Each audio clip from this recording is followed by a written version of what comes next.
Halo, selamat sore semua teman-teman peserta. Perkenalkan, aku Vicensia dari Community Engagement Your Say yang akan menjadi host pada Dewi Cook Class Telling Her Story pada sore hari ini. Nah, aku ingin menyapa teman-teman nih. Apa kabar nih teman-teman semua? Sehat nggak? Terutama teman-teman yang menjalankan puasa deh, gimana? Masih semangat nggak nih jam segini nih? Bentar lagi sih bakal buka nih. Kita ngabuburit lah ya lewat Dewi Cooks ini. Aku jamin ini pasti jamnya nggak bakal kerasa kok. Kayak tiba-tiba udah jam 6 aja, udah mau buka aja. Jamin deh. Mungkin teman-teman kalau bisa ketik di kolom komentar gimana kabarnya hari ini. Harusnya sih baik ya.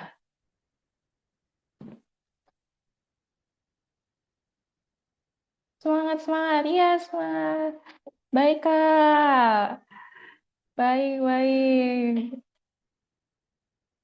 Oke, nah jadi teman-teman di Dewiku Class kali ini merupakan bagian dari kampanye Your Say bersama Dewiku dalam rangka merayakan Hari Perempuan Internasional. Nah, aku ingin tanya deh sama teman-teman, ada yang tahu nggak sih sebenarnya tanggal Hari Perempuan Internasional itu tanggal berapa? Ayo, cepet ketik di kolom komentar.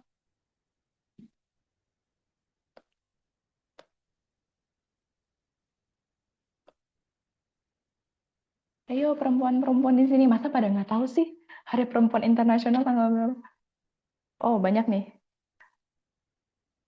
Terus ya, nah 7 apa 8 ya? Ayo 7 apa 8, pilih satu tanggal aja. Jangan dua-duanya diborong. Kayak Yasna, 8 Maret Kak. Maretnya tanggal berapa ayo? Maretnya udah bener, tapi Maretnya udah bener, keren.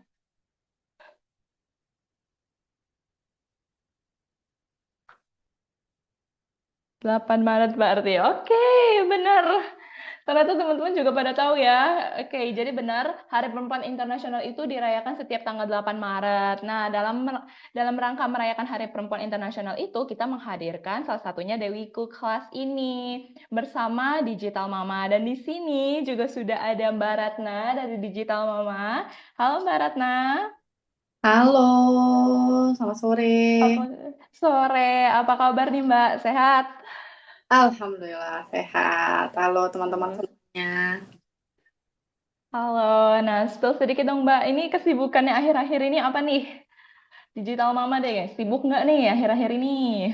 Eh, Lumayan sibuk, lumayan sibuk. Kami secara rutin memproduksi informasi baik di website dan medsos. Jadi ya setiap hari berproduksi gitu. Sebelumnya kita juga ada aktivitas-aktivitas juga bersama komunitas ibu-ibu. Ini ada teman ini loh, ada teman-teman dari ibu-ibu nih, ada Teh Bulan. Oh, Teh Bulan tuh oh, narasumber waktu kemarin kita punya acara bersama ibu-ibu soal ibu menyusui bersama Angel. Halo Teh Bulan, terima kasih loh sudah join.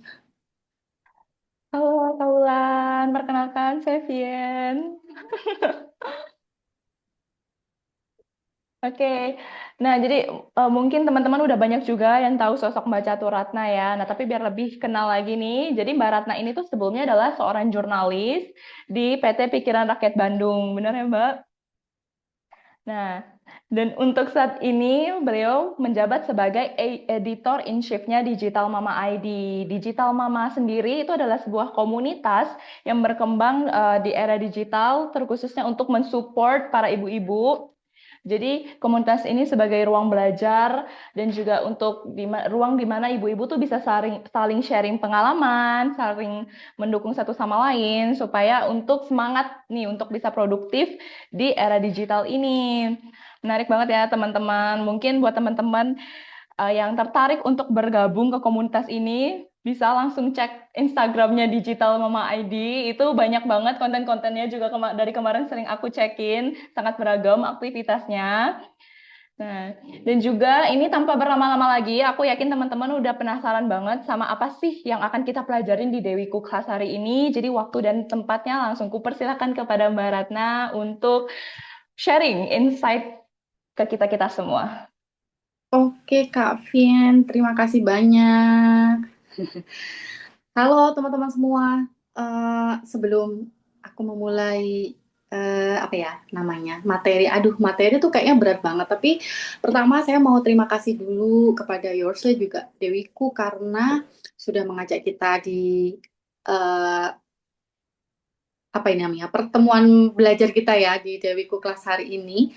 Karena menurut kami senang banget kalau ada teman-teman yang ngajak ngomongin soal perempuan dan senang juga karena ternyata pesertanya hari ini beragam ya, ada apa namanya kalau dari nama-namanya sih eh, gendernya eh, beragam gitu. Artinya apa? Jadi perempuan itu nggak dibicarakan oleh perempuan sendiri, tapi juga laki-laki juga. Jadi kita bisa sama-sama mengatasi persoalan gitu. Dan senang banget karena hari ini kita bisa membahas soal bagaimana sih kita menceritakan cerita tentang perempuan gitu.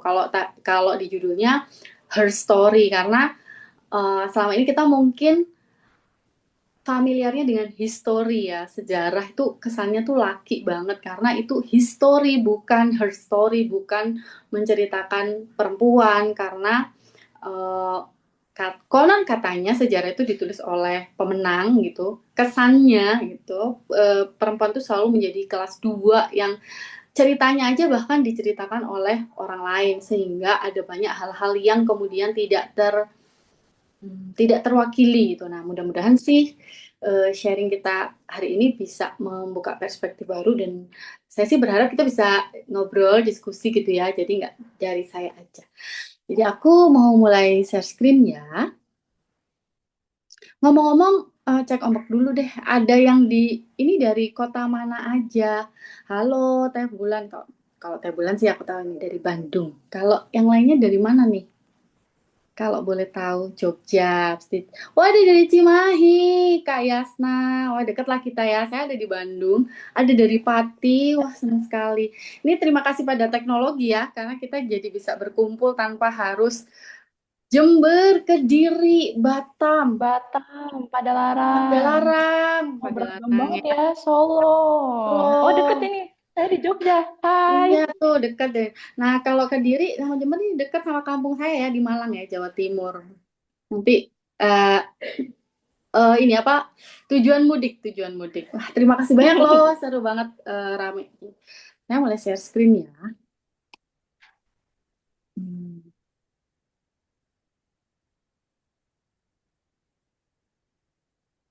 Oke, Ups.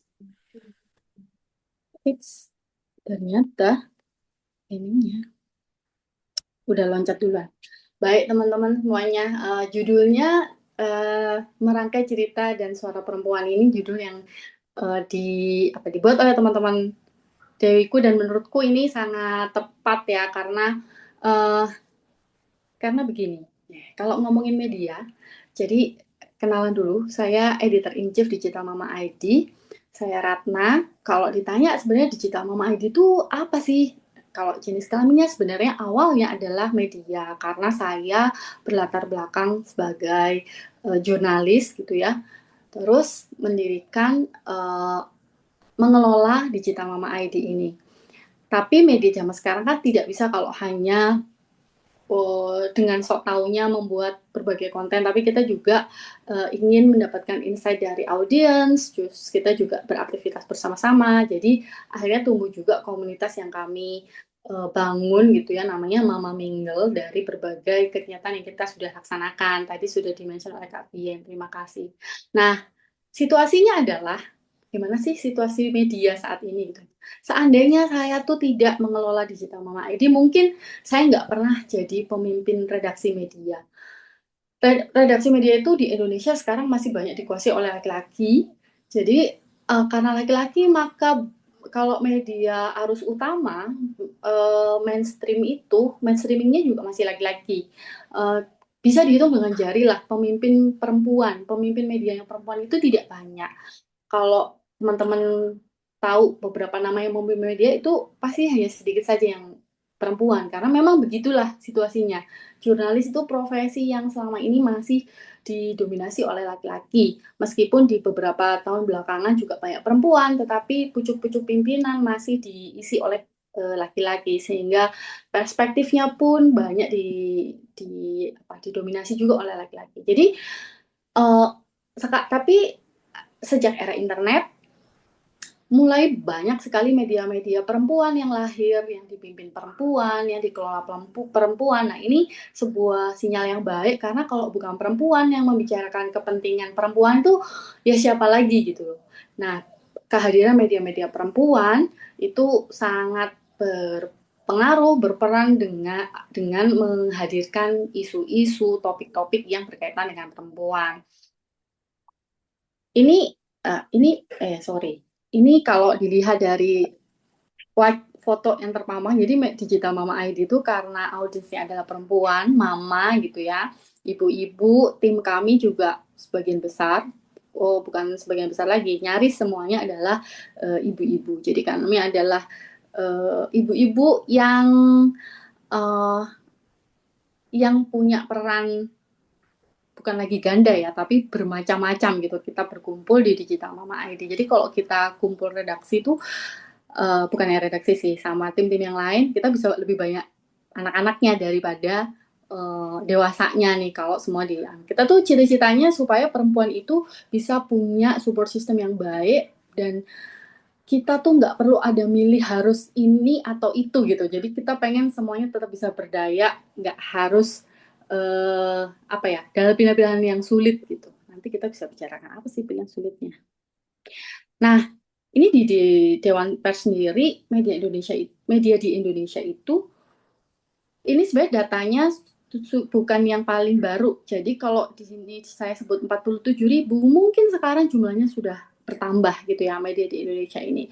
Media online-nya ada 43.000. Ini boomingnya karena era internet juga ya. Karena era internet orang bisa membuat media itu dengan lebih mudah dan murah. Yang mana uh, dari sisi demokratisasi informasi ini sebuah kabar yang mengembirakan sebenarnya.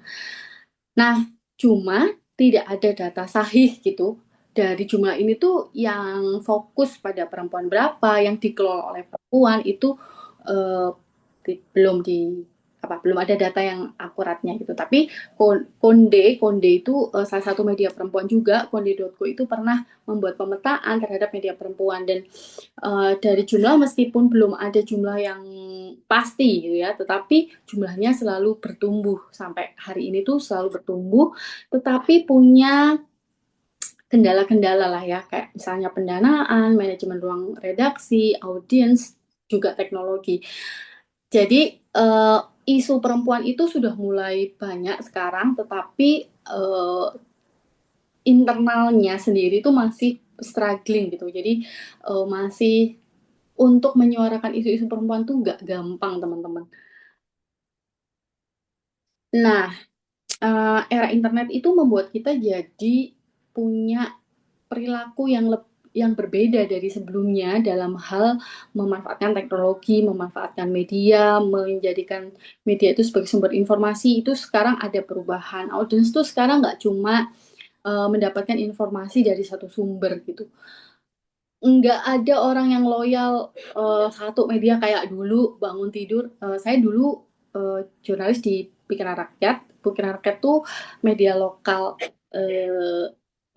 atau regional ya di Jawa Barat gitu. Jadi dulu kok kalau orang Jawa Barat tuh belum lengkap harinya kalau nggak diawali dengan baca Pikiran Rakyat. Sama lah kayak kalau di Jawa Timur mungkin Jawa Pos atau eh, kalau di Jawa Tengah Jogja ada kedaulatan rakyat, ada suara merdeka yang kayak gitu. Tapi sekarang nggak begitu lagi. Orang tuh sekarang punya sumber informasi yang banyak sekali eh, dan punya kebutuhan yang lebih spesifik gitu. Kayak eh, orang yang seneng sport bisa ada media yang khusus ngomongin sport. Orang yang suka isu-isu perempuan sekarang banyak sekali media perempuan. Jadi niche ini bertumbuh termasuk media-media perempuan. Dengan begitu isu-isu perempuan juga jadi nongol tuh. Kalau sebelumnya tuh kalau di media yang A sampai Z ya, media umum gitu, isu-isu perempuan itu ada, tetapi bisa kalau dihitung jumlahnya tidak akan sebanyak peristiwa-peristiwa lain, misalnya politik atau pemerintahan misalnya. Itu perempuan tidak menjadi bahasan yang khusus. Nah, setelah ada media perempuan, isu-isu perempuan jadi terbahas lebih banyak. Dan sekarang perempuan itu jadi kelompok yang strategis, buktinya gitu teman-teman media sekarang itu nyaris selalu melengkapi ekosistemnya dengan eh, dengan sebuah wadah untuk perempuan. Kayak Dewiku melengkapi ekosistem suara.com yang mana itu sangat baik ya, sehingga audiens perempuan tuh dikelola menjadi jauh lebih serius gitu. Di samping juga ada peluang-peluang ekonomi, karena perempuan itu dianggap sebagai kelompok yang strategis juga secara ekonomi, karena dianggap perempuan itu uh, direktur keuangan ya di rumah. Jadi purchasing decision itu ada di perempuan. Makanya juga brand-brand perempuan itu mengelola audiens perempuannya itu dengan sangat serius sekarang itu. Nah, tapi kalau kita lihat di ruang digital kita, sebenarnya antara laki-laki dan perempuan tuh uh, ada perbedaan gitulah. Ini sumbernya Woman Will dan ini agak lama karena mereka nggak bikin riset yang terbaru. Mudah-mudahan sih situasinya sudah tidak seperti ini. Misalnya, kalau dulu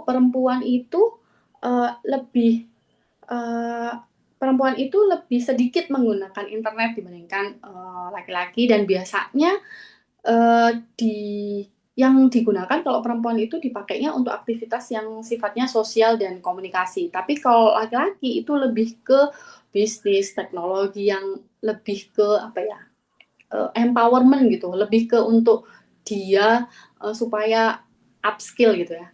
Nah, sementara kalau perempuan itu lebih banyak sosial dan komunikasi. Hanya 15% yang untuk pembelajaran. Dan dari perempuan yang menggunakan internet itu, mereka tuh kesulitan menemukan konten atau informasi yang dia inginkan. Jadi ada semacam ketimpangan gitu.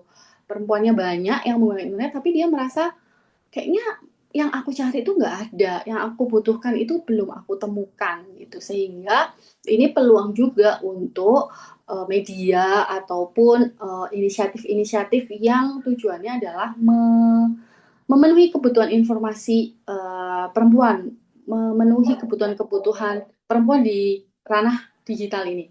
Apa sih sebenarnya yang mau dicari perempuan tuh? Nah, ini masih luas.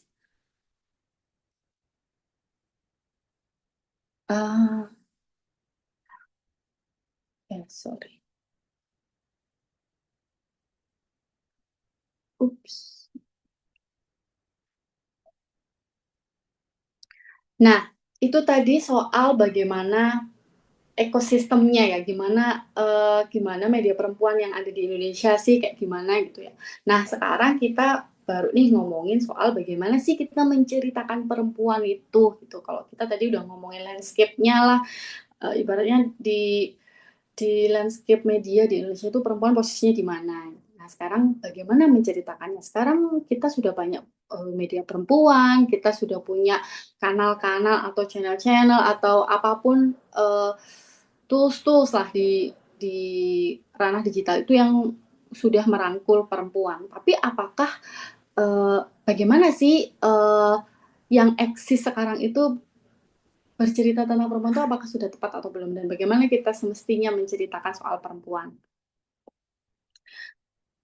Nah, satu hal yang penting adalah tidak hanya bagaimana perempuan itu punya medium, gitu, tapi juga penting bagaimana perspektif yang adil terhadap perempuan itu hadir di setiap konten, setiap medium yang menyuarakan perempuan, supaya pada akhirnya ada keadilan atau kesetaraan yang yang dirasakan oleh perempuan, karena tadi uh, kalau kita ngomongin media tuh awalnya tuh sangat maskulin gitu. Nah, di era digital sebenarnya juga tidak langsung serta merta langsung setara dengan adanya digital karena masih banyak tantangannya. Algoritma itu masih menyukai emosi dan emosi itu sangat erat dengan perempuan ya, makanya sering banyak sekarang konten-konten yang sangat emosional gitu ininya, apa namanya, bobotnya itu sangat berat di emosional. Orang marahan, orang bertengkar, orang nangis-nangis, semuanya di konten-konten yang ada begitunya tuh akan lebih mudah, distribusinya tuh kayaknya lebih apa ya, lebih lebih masif gitu loh karena algoritma menyukai itu. Eh tapi bias itu sering jadi clickbait sampai sekarang. Bias tuh jadi kalau ada eh, cerita tentang perempuan itu mencari yang kira-kira mana ya, yang kira-kira yang akan membuat heboh, yang akan membuat orang membaca. Pelaku kejahatan kalau perempuan itu akan selalu diadres secara khusus, misalnya pencuri perempuan, pembunuh perempuan, misalnya. Nggak pernah kan kita menulis tuh kalau pelaku kejahatan misalnya laki-laki, kita nggak pernah nulis pejamret laki-laki misalnya, nggak pernah. Tapi kalau pelakunya itu perempuan, itu biasanya menjadi sebuah highlight gitu, dijadikan judul. Seolah-olah kalau perempuan yang melakukan itu bobotnya jauh lebih berat. Kejahatan yang sama dilakukan oleh perempuan itu jadi lebih berat. Nah, ini bias-bias semacam ini tuh yang sering jadi clickbait. Narasi membentuk opini publik. Ini kita udah sering banget menyaksikan, bahkan yang terakhir ya, rame-rame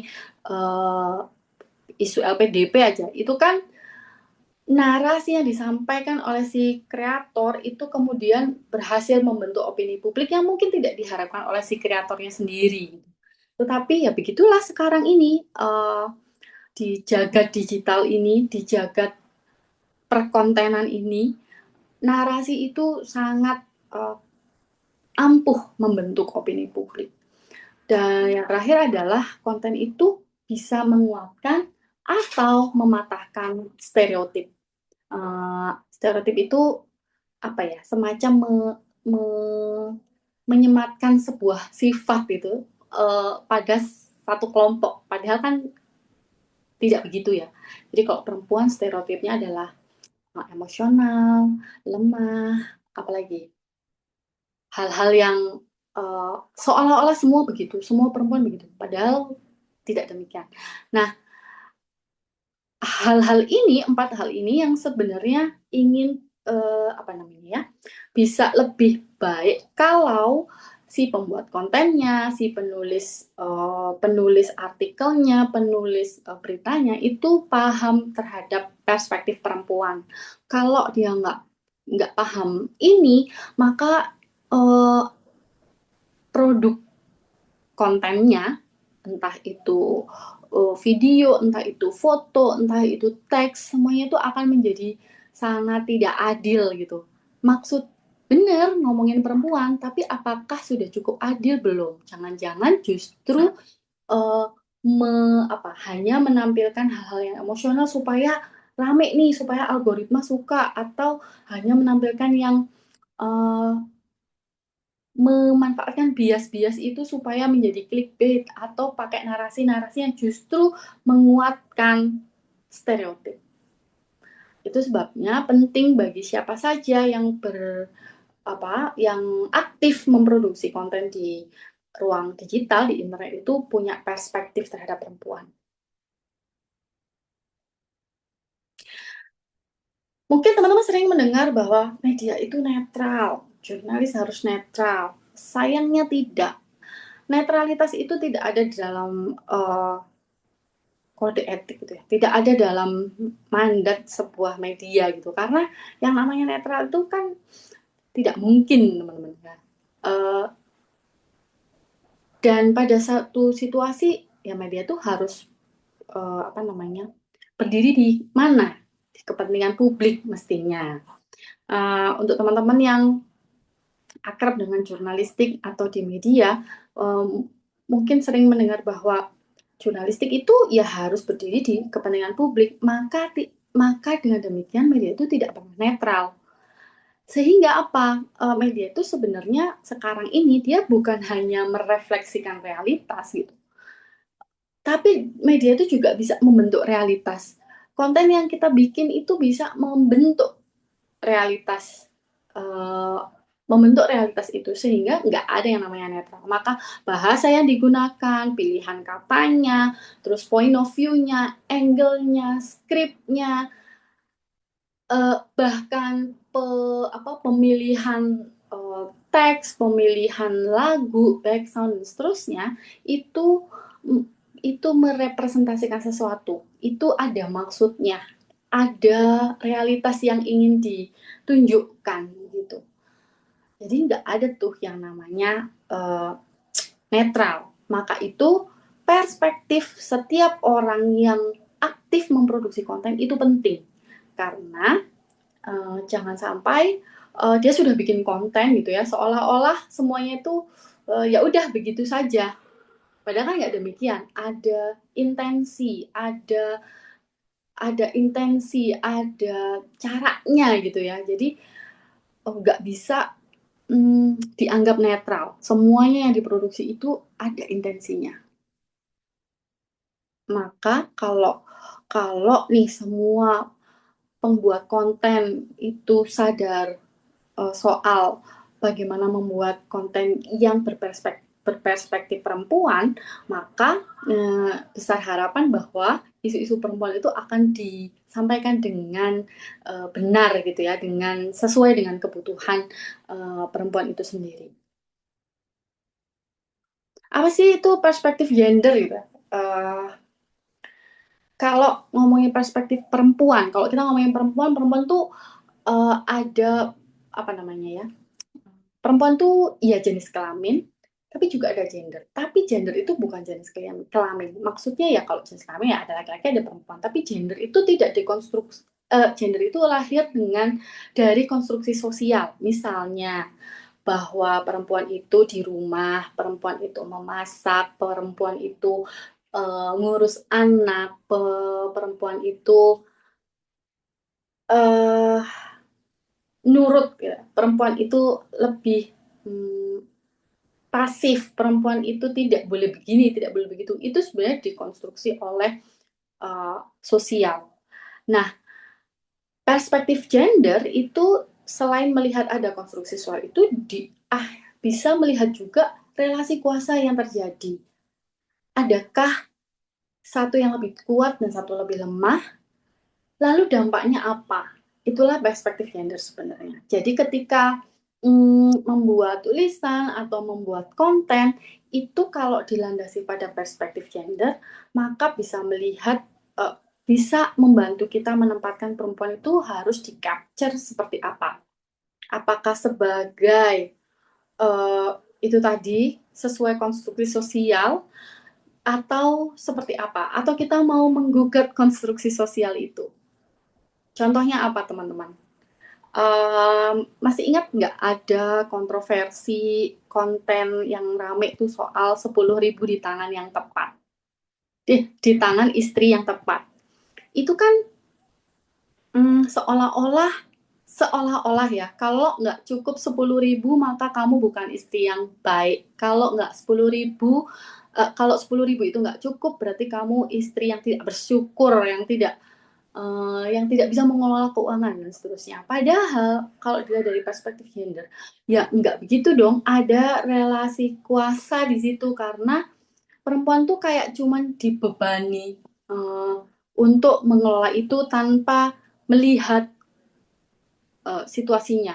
Berapa sih harga pangan sekarang gitu. Yang kedua, kenapa urusan mengelola uang itu harus menjadi uh, beban apa tanggung jawab perempuan gitu, seolah-olah kalau cukup itu berhasil, kalau tidak cukup itu kamu gagal, yang kayak begitu-begitu. Nah, ini yang kemudian penting punya perspektif gender. Mungkin teman-teman juga yang scroll-scroll TikTok belakangan ada juga tuh tren unboxing unboxing pengantin dengan mahar sekian, unboxing perempuan dengan unboxing pengantin dengan panai panai sekian ratus juta. Seolah-olah perempuan itu kayak barang gitu yang bisa di unboxing. Nah, itu karena yang bikin kontennya itu nggak punya perspektif gender. Bayangkan perempuan tuh dibahas gitu ya, dibahas dan ditampilkan seperti barang gitu, yang nggak bisa berpikir, yang nggak bisa mengambil keputusan.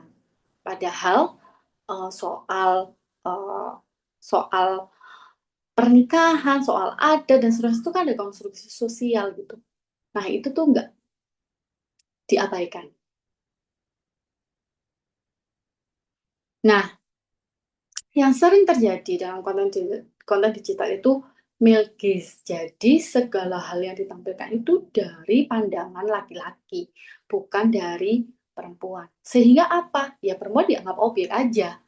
Contohnya ini contoh eh, tulisannya itu dari yang saya masih ingat sampai sekarang gitu. Jadi tadi searchingnya ini. Mengenal gadis cantik yang dipinang Belva Devara. Profil dan biodata Sabrina Anggraini lengkap. Kawan-kawan kalau yang familiar dengan Sabrina Anggraini, ini profilnya luar biasa. Dia perempuan yang sekolahnya tuh di eh, apa bidangnya tuh STEM, bidang yang sangat maskulin gitu. Jadi dia punya prestasi yang luar biasa. Tetapi ketika berita pernikahan ini nongol, yang diangkat hanya soal Sabrina yang cantik. Dan selalu Dan kalau di browsing, teman-teman membrowsing menggoogling nama Sabrina, yang keluar adalah Sabrina istri CEO Ruang Guru. Padahal Sabrina itu punya rekam jejak, punya aktivitas yang sangat banyak dan sangat mumpuni. Tetapi dia harus dicantolkan terus di belakang eh, apa? Di belakang title eh, Belva, seorang CEO Ruang Guru dan seterusnya. Tapi Sabrinanya sendiri tuh kayak apa? Tidak. Dia sudah punya prestasi begitu banyak gitu ya, tapi yang diangkat cuma satu, cantik. Nah, ini fokusnya jadi pada tubuh, bukan kapasitas. Bukan dia itu bisa apa, bisa ngapain, kontribusinya apa, bukan itu, tapi tubuh. Nah, teman-teman bisa cek deh. Banyak sekali konten yang isinya tuh mengeksploitasi tubuh perempuan, cantik, eh, langsing, ideal gitu ya. Hal-hal kayak gini yang terus-terusan eh, di dibahas gitu. Padahal kalau perempuan sendiri, ya tentu kita sebagai perempuan kita nggak mau dong itu doang yang dibahas karena kita tuh banyak hal dari aspek kehidupan kita tuh yang jauh lebih penting gitu untuk dibahas ketimbang hanya fokus pada tubuh. Lalu eh, ini yang kemudian kita pengennya tuh lebih banyak content creator atau penulis atau apapun yang perempuan gitu supaya nggak male gaze, termasuk teman-teman kalau pakai chat GPT atau produk-produk AI lainnya gitu ya, produk-produk AI sekarang itu juga kritiknya sekarang adalah apakah kamu cukup punya perspektif yang perempuan karena yang melatih AI ini kebanyakan laki atau perempuan. Kalau kebanyakan laki, maka jawaban-jawaban yang diberikan atau perspektifnya si AI itu ya sangat laki banget. Jadi kalau ada AI yang mengenerate gambar itu ya, ada yang pernah coba buatkan gambar seorang dokter, maka tanpa ada prompt soal jenis kelaminnya, yang dibuatkan adalah dokter yang laki. Tapi kalau guru, dia akan ditampilkan yang perempuan, tuh, atau pilot misalnya, yang dia generate akan laki. Jadi ini yang milkis ini yang sering banget terjadi. Jadi perempuan hanya dianggap objek dan cuma dilihat dari fokus pada tubuhnya, bukan kapasitasnya, bukan dia bisa ngapain gitu ya. Stereotip lain yang sering muncul di media, di konten sosial media maupun di website, di media mainstream, perempuan tuh emosional, seolah-olah emosional itu buruk, ya.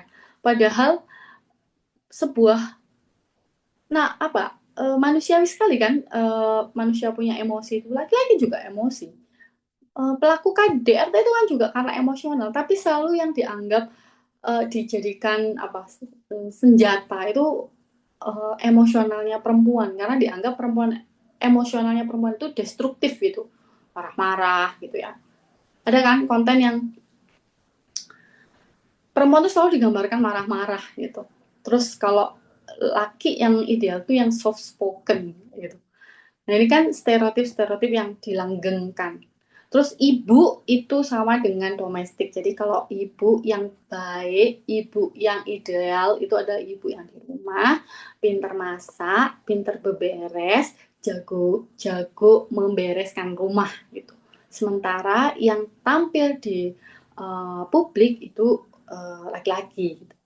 Jadi tapi kalau perempuan sukses, yang dianggap perempuan sukses itu biasanya yang wanita karir. Nggak ada tuh ibu rumah tangga sukses, itu jarang di capture. Padahal eh, kalau kita melihat konstruksi sosial kita, kenapa banyak ibu-ibu yang memilih untuk di rumah, ya karena kita nggak punya support system yang memadai. Karena ketika harus memilih siapa nih yang harus ketika berkeluarga dan sudah ada anak, harus milih siapa yang ngurus anak nih gitu.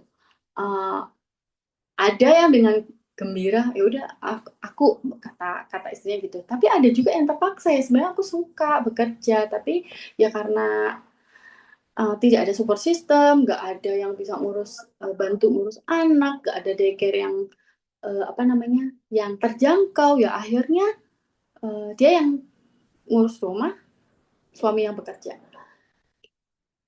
Ini loh stereotip yang kemudian dilanggengkan dalam konten-konten juga. Terus korban disalahkan. Itu stereotip yang sering banget muncul kalau ada kasus KDRT, seringkali yang dijulitin pertama adalah centil sih gitu. Apa kalau KDRT itu centil sih sama orang lain, jadi suaminya marah gitu. Termasuk ketika kemarin broken stringnya Aureli keluar, Kak, dan flashback ke bagaimana dia melewati masa-masa awal, apa yang muncul ketika dia mencoba speak up, yang ada adalah wah dia sih kecentilan, dia sih ini, dia sih itu. Masih saja yang dibahas adalah kesalahan, eh, dia sudah jadi korban tetap disalahkan. Ibu-ibu juga mengalami itu. Teman-teman kalau melihat ada berita tentang kekerasan anak misalnya ya, karena dititipkan di daycare, terus habis itu di daycare anak menjadi korban kekerasan. Itu yang disalahkan apa? Selalu ada nongol aja tuh komentar bahwa, oh ini pasti karena ibunya lebih memilih bekerja jadi wanita karir sehingga anaknya harus dititipkan, akhirnya jadi korban. Ibunya lagi yang disalahkan. Padahal ketika anak itu menjadi korban, ya ibunya jadi korban juga lah, karena yang paling sedih siapa sih ketika uh, anaknya menjadi korban, ya tentu orang tuanya kan, tapi tetap saja disalahkan. Nah, stereotip-stereotip ini yang sering muncul, dan kalau nggak ada perspektif perempuannya, ini yang terus-menerus uh, apa dieksploitasi gitu, kayak seolah-olah nggak ada angle lain yang menarik selain ini. Nah, maka untuk teman-teman yang menulis, yang membuat konten, mungkin sebelum mempublish itu bisa mempertanyakan dulu nih, sebelum dipublish kita bisa uh, menanyakan pertanyaan reflektif ini. Siapa sih subjek utamanya? Kita mau ngomongin siapa? Apakah kita memang mau ngomongin perempuan atau perempuan cuma jadi pelengkap aja? Siapa sih yang nggak diberi suara dalam uh, isu ini? Apakah perempuan sudah cukup diberi suara atau enggak? Terus uh, apakah kita masih meminggirkan suara perempuan? Nah, itu juga bisa dijawab. Adakah label yang nggak perlu? Yang kayak tadi, istri cantik, polisi cantik, poluan cantik, apalah lagi, eh, artis seksi. Label-label ini perlu nggak? Seandainya kata itu dihilangkan, apakah akan ada pengaruh? Lalu apakah konten kita atau tulisan kita atau produk kita ini akan memperkuat stereotip atau enggak? Misalnya sekarang tuh banyak banget konten yang kalau misalnya eh, istrinya marah-marah nih, mau marah terus habis itu eh, suami atau pasangannya si laki-laki ini memberi uang. Terus selesailah perkara. Ini juga menurutku ini konten-konten yang memperkuat stereotip karena dengan itu tuh seolah-olah perempuan tuh gampang menyelesaikan urusan dengan perempuan tuh gampang. Kasih aja uang selesai. Dibalik laki-laki itu juga ada stereotipnya. Semua persoalan bisa selesai kalau apa? Kalau laki-laki itu kalau laki-laki itu sering digambarkan adalah berhubungan seks. Kalau laki-laki itu luluhnya sama itu, kalau perempuan sama uang. Nah, ini kan memperkuat stereotip. Sebelum publish itu, tanya dulu, ini memperkuat stereotip gak? Kalau memperkuat, ya tunda, ubah. Gitu. Apakah akan menulis yang sama jika tokohnya laki-laki? Nah, ini bagian dari bagaimana kita adil pada perempuan yang kita tulis. Kalau seandainya kita menulis ini tuh, kita akan nulis yang hal yang sama nggak sih? Ketika kita nulis eh, polisi cantik gitu, apakah kita juga akan nulis polisi ganteng? Kalau itu sih ada ya, terjadi juga tuh konten-konten yang apa ganteng gitu ya, itu juga terjadi.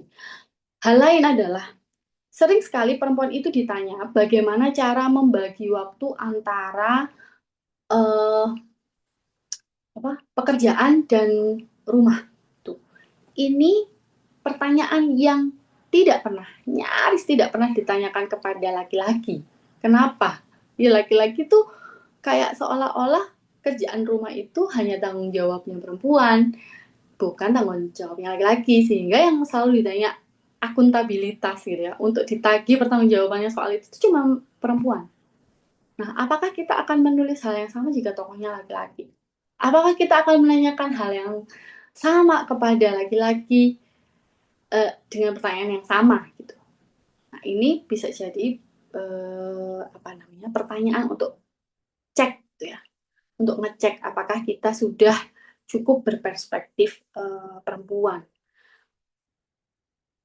Kalau ternyata jawabannya adalah wah ternyata belum cukup berperspektif perempuan, maka ya perlu ada perbaikan nih supaya konten kita, tulisan kita, apapun yang kita bikin itu tidak melanggengkan stereotip sehingga malah membebani gitu ya, menjadi perempuan itu jadi lebih eh, tidak, selain tidak terrepresentasi juga menjadi beban sosialnya itu menjadi makin tinggi.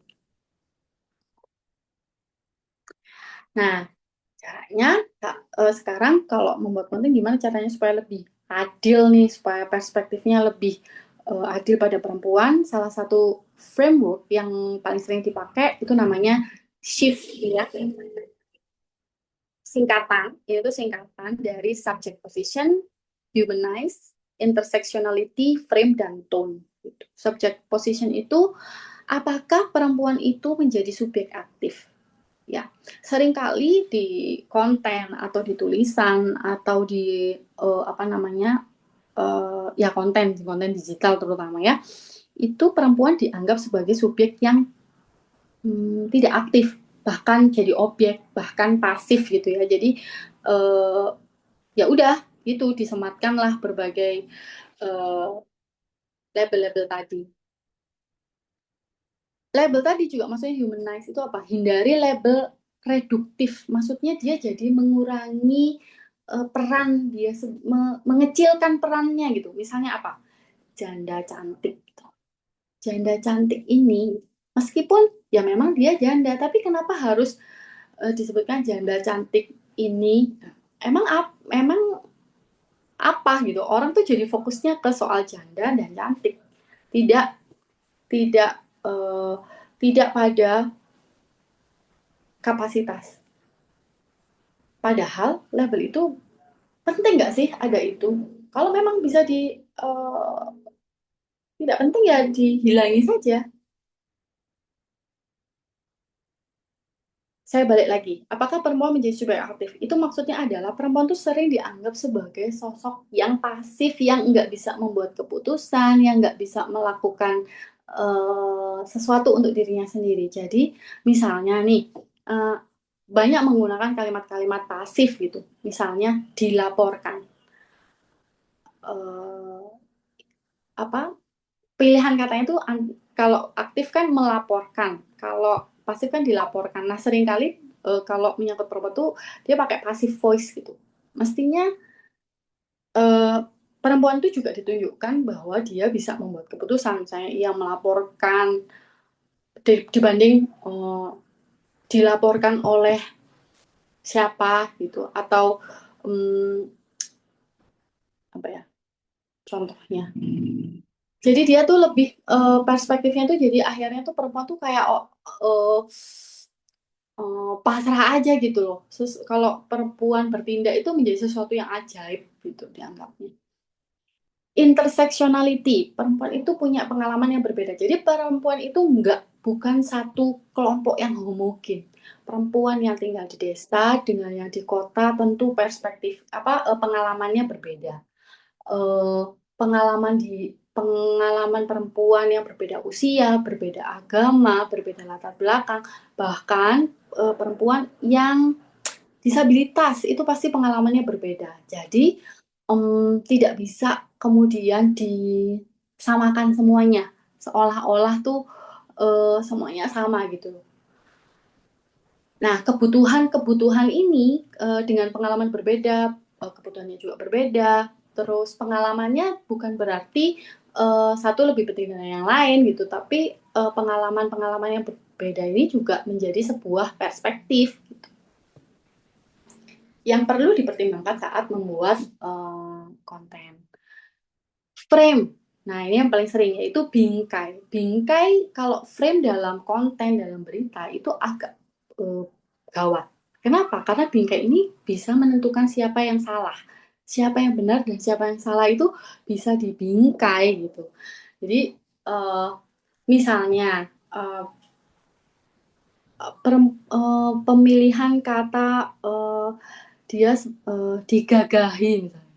Ini tuh kayak, loh, pelaku perkosaan kenapa di label sebagai nulisnya bukan eh, diperkosa tapi digagahi, emang eh, lebih lebih gagah gitu kalau menjadi pelaku perkosaan. Nah, framingnya tuh seolah-olah jadinya eh, framingnya tuh malah perempuan yang salah gitu, karena yang frame positifnya malah ada di pelaku.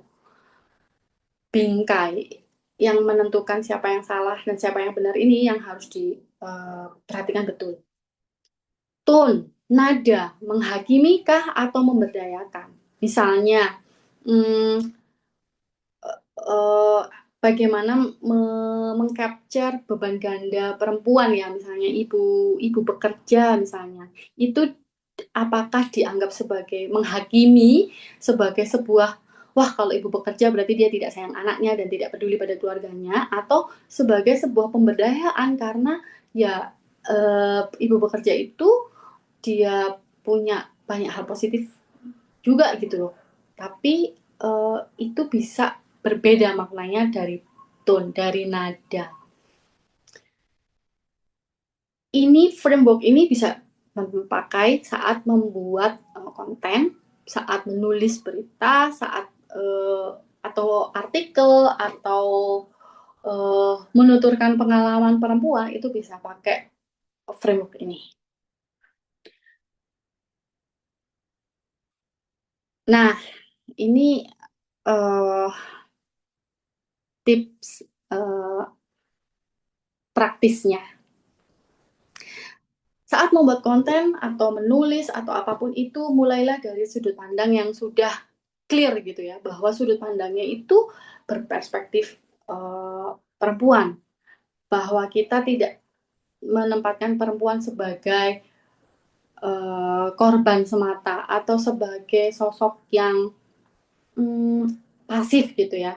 Sudut pandang kita adalah kita uh, ingin menempatkan perempuan itu sebagai subjek yang aktif, yang patut kita dengar ceritanya, kita dengar kisahnya. Hindari sensasionalisasi tubuh gitu ya. Hal-hal yang sifatnya sensasional, apalagi mengeksploitasi tubuh itu jauh-jauh deh. Karena kalau konten kita angle-nya bagus gitu ya, itu udah nggak perlu lagi lah hal-hal yang sensasional seperti ini. Um, Toh ini juga kalau dihilangkan gitu ya. Kalau mau membicarakan prestasi perempuan atau mau membicarakan hal-hal baik yang dilakukan perempuan ya nggak usah mengeksploitasi tubuhnya gitu. Itu akan tetap baik, kok prestasinya akan tetap baik. Gunakan bahasa yang memberi agensi. Maksudnya adalah kemampuan bertindak dan membuat keputusan itu tadi. Jadi jangan membuat kalimat-kalimat yang justru mengcapture bahwa perempuan itu tidak berdaya gitu, kayak nggak bisa ngapa-ngapain, pasrah, tidak berdaya, terus nggak bisa menentukan keputusan. Pilihan narasumber, nah ini penting.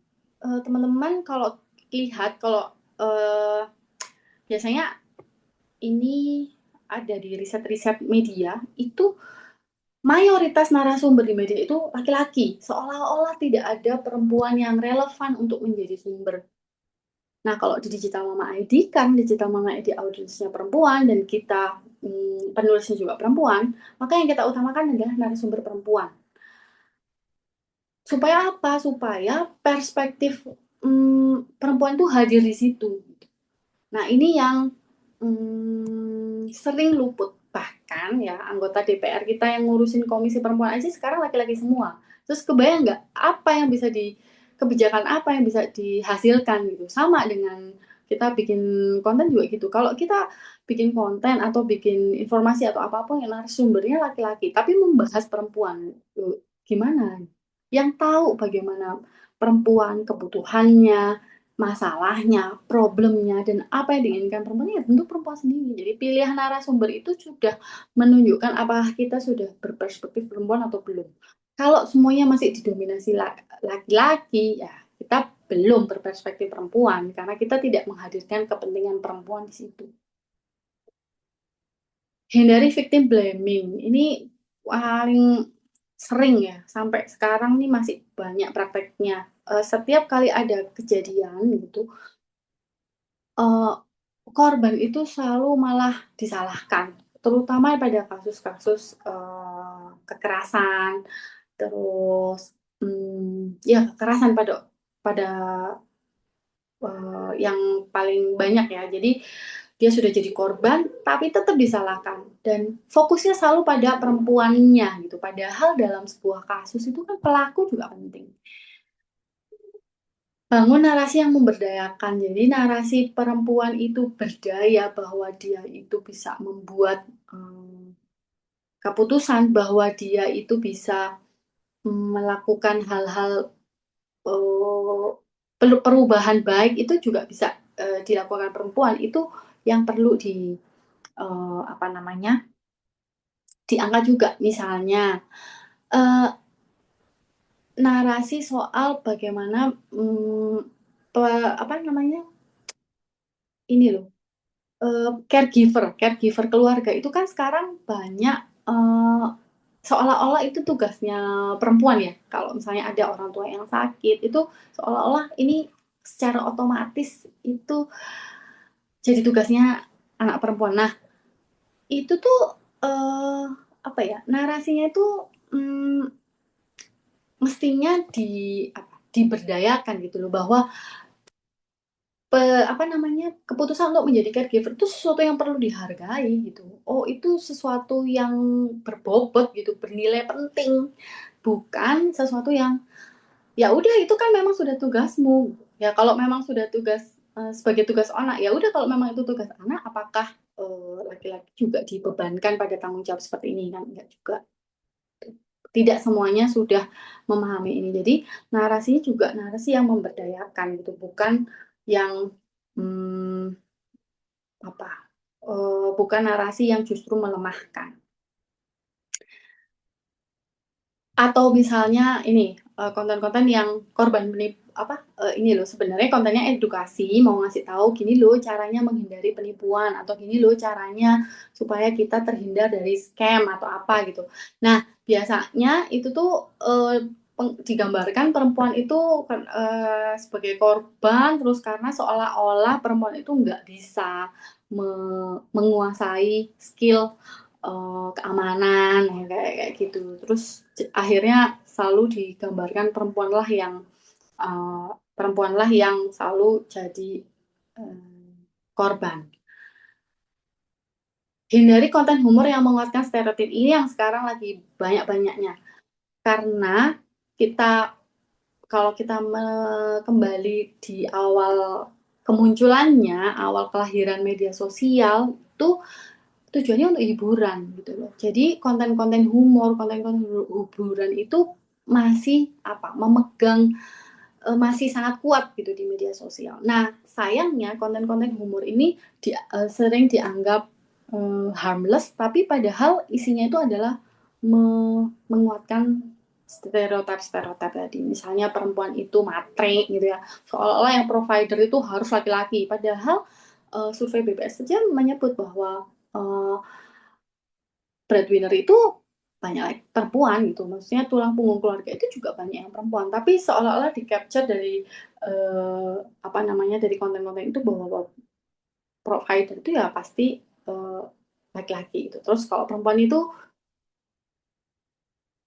kalau di lucu-lucunya itu tadi matre, selalu dianggap sebagai uh, semuanya selesai dengan uang, gampang lah perempuan mah kasih uang udah diem.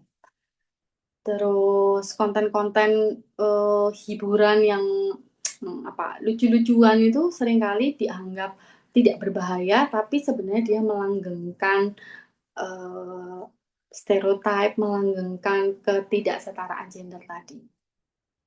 Kayaknya udah selesai sih. Nah, ini konklusinya, bahwa telling her story itu bukan sekedar menghadirkan perempuan dalam cerita. Nggak sekedar kita, eh, nggak sekedar kalau ini nih lagi Hari Perempuan Internasional, kita ngomongin perempuan. Nggak sekedar ngomongin perempuan, tapi perempuan itu jadi apa di cerita itu? Apakah dia jadi pelengkap saja atau dia sebagai subjek yang penting, yang suaranya itu memang layak didengarkan gitu loh. Nah, buat perempuan-perempuan yang hadir hari ini, saya eh, menganjurkan kita untuk aktif membuat atau mendokumentasikan pengalaman kita, cerita kita, entah itu ngeblog, entah itu ngonten, entah itu foto, entah itu sederhana caption medsos, itu dokumentasikanlah. Kenapa? Uh, karena yang tahu pengalaman perempuan secara pasti itu, secara persis itu ya perempuan sendiri gitu. Kalau nggak kita yang bercerita, ya nggak ada yang tahu. Teman-teman masih ingat kemarin rame-rame bagaimana wacana sejarah ya, penulisan ulang sejarah yang akan menghapus gitu ya, menghapus peristiwa kekerasan pada perempuan yang terjadi di 98 misalnya. Itu contoh bahwa kalau kita nggak nulis sendiri, nanti ditulisin orang lain. Dan kalau dituliskan orang lain, itu belum tentu benar, belum tentu mewakili apa yang kita rasakan. Sederhana aja, beberapa hari yang lalu saya scroll feed Instagram saya sendiri. Lalu saya sampai ke era-era pandemi, era-era saya resign. Terus di situ saya cerita tentang bagaimana pandemi itu berpengaruh gitu ya ke keluarga, bagaimana kegelisahan kita saat pandemi. Itu pas dibaca ternyata ini loh yang kita rasakan dan pengalaman yang berbeda-beda di setiap perempuan itu ya mesti diabadikan oleh kita sendiri supaya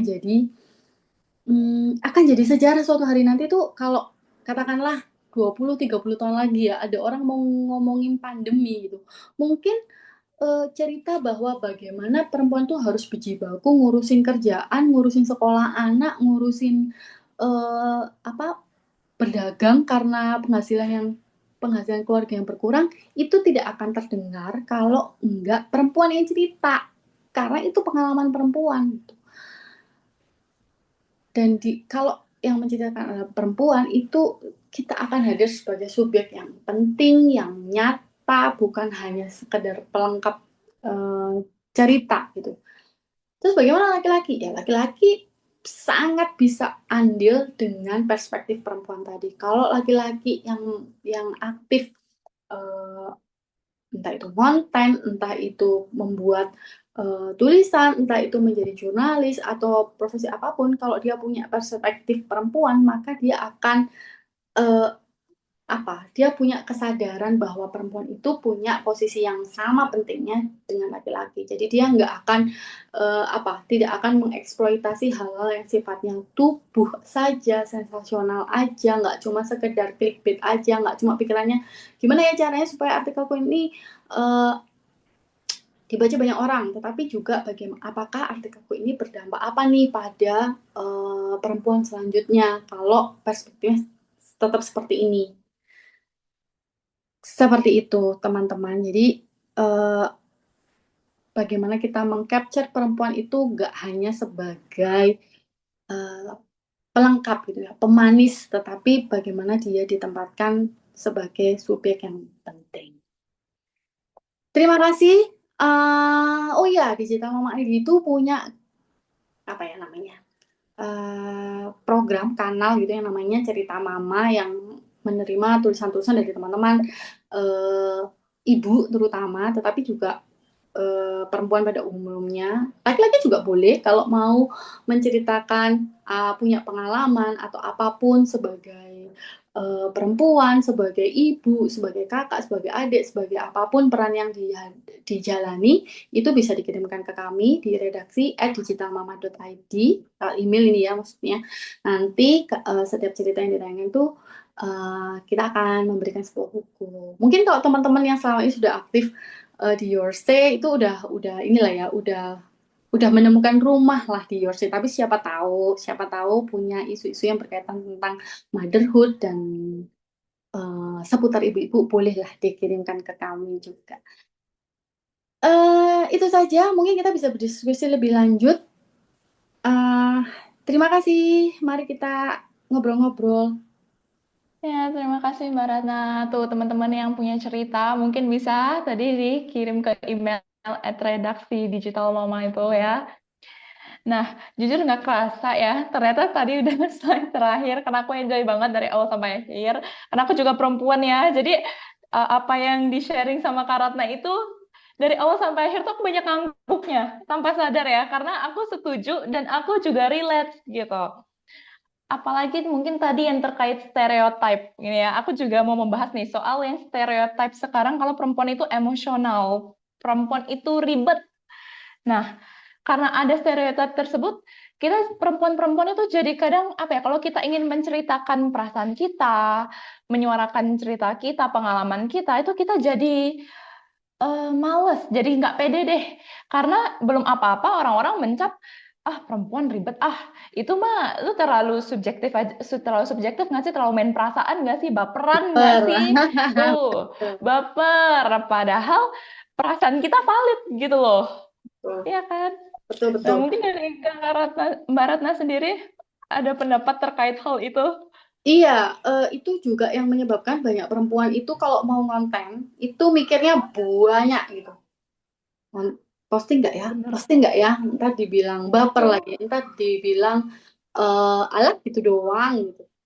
Enggak, Iya. itu udah posting mah, posting aja. Gitu. Karena itu adalah catatan perasaan kita. It's okay gitu. Nah, eh ini yang kemudian sering menjadi penghalang kalau perempuan tuh mau nulis kayaknya aku gitu-gitu aja deh gitu. Sering banget akhirnya ya udah ditulis aja. Tapi kayaknya nggak menarik deh karena belum-belum udah takut duluan padahal ya itu tadi pengalaman perempuan itu sangat unik gitu satu dengan yang lainnya dan itu semua tuh sangat berharga gitu untuk diketahui apakah itu menjadi pembelajaran untuk perempuan yang lain, untuk pembelajaran juga masyarakat. Jadi jangan khawatir, jangan menghentikan niat kita untuk berbagi pengalaman. teman-teman dengar. Jadi kita sekarang perempuan-perempuan harus lebih pede ya dalam sharing cerita kita. Jangan takut, jangan minder, karena semua cerita kita itu berarti. Nah, ini mungkin aku yakin pasti teman-teman peserta juga sudah banyak yang penasaran dan ingin bertanya gitu ya. Jadi aku akan open sesi Q&A, mungkin 2 sesi, per sesinya dua pertanyaan dulu ya. Nah, untuk teman-teman boleh raise hand bagi yang ingin bertanya, nanti aku akan persilakan untuk open mic, atau mungkin bisa mengirimkan jawabannya di kolom komentar, nanti aku bacakan.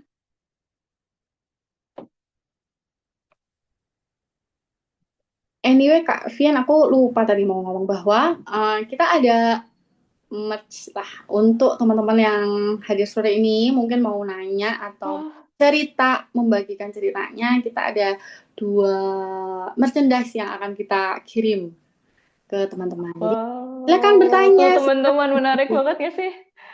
Boleh nggak aku yang nanya gitu? Nggak dong. Nih, teman-teman, teman-teman, Kalian ayo boleh dong, tanya ini ada tapi nggak dapat merchandise. merchandise. Oh, ya, nah, nggak apa-apa. Ayo teman-teman, boleh raise hand atau lewat kolom komentar ngirim pertanyaannya.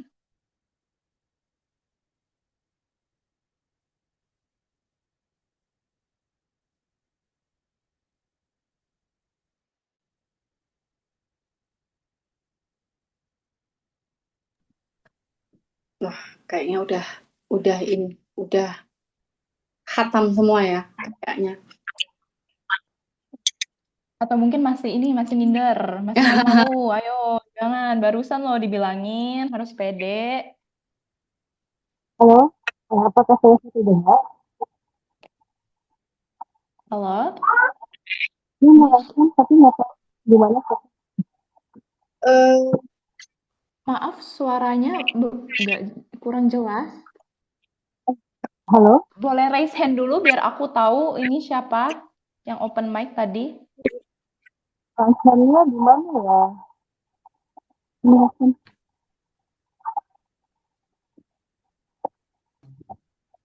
Oh, atas nama Sugi ya tadi. Benar apa oh, tidak?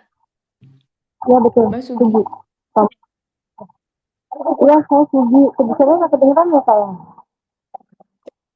Kurang jelas, Mbak. Atau mungkin diketikin aja pertanyaannya. Kamu tadi kata di sini. Yang punya panjang ngapain ke dalam? Apa dalam? Oke, baik, saya ketik aja.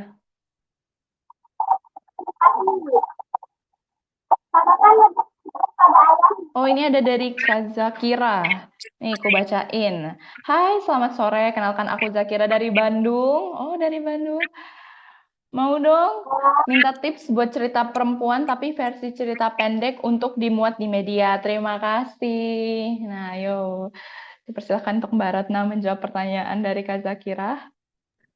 Oke, kalau untuk menulis di media itu apa namanya? Salurannya tuh macam-macam. Ada yang kita menulis sebagai menulis esai gitu ya. Menulis esai itu maksudnya isinya opini kah atau kita menulis sebagai apa? Kalau di Digital Mama tuh lebih santai. Maksudnya lebih santai itu ya curhat aja pengalaman-pengalamannya. Jadi kalau esai itu kan ada apa ya, sharing gagasan gitu ya. Ada opini gitu yang kayak kalau di media mainstream gitu ada mereka punya khusus kolom atau kanal opini. Itu biasanya mengadres isu tertentu. Misalnya ini lagi ramai-ramai MBG. Nah, kita membuat apa ya, analisa atau mungkin ada kritik, ada ide kita tentang uh, ide-ide baru atau kritik-kritik terhadap MBG misalnya. Nah, itu ditulis itu untuk opini. Tapi ada kalau untuk kayak Digital Mama tuh santai banget, tinggal silahkan cerita apapun yang kalian rasakan. Karena ini sebenarnya untuk step pertama perempuan tuh untuk berani nulis gitu. Gak usah mikir bener atau salah, apakah ini sesuai dengan uh, teori penulisan, apakah ini enggak perlu kayak gitu. Yang penting cerita aja dulu. Uh, Kalau di Digital Mama ID itu prinsipnya adalah bagaimana mengurai keresahan aja. apa yang bikin kita happy, apa yang bikin kita khawatir, apa yang bikin kita sedih, ya itu yang disampaikan. Jadi relatif tidak banyak aturan selama itu berasal dari pengalaman audiens ya.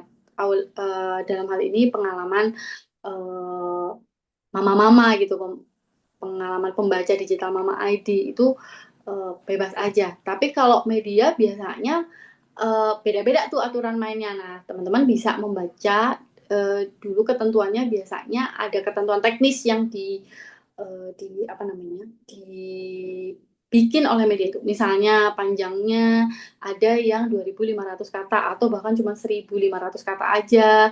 Ada juga yang apa namanya, nggak sampai segitu, cukup 600 kata aja cukup gitu.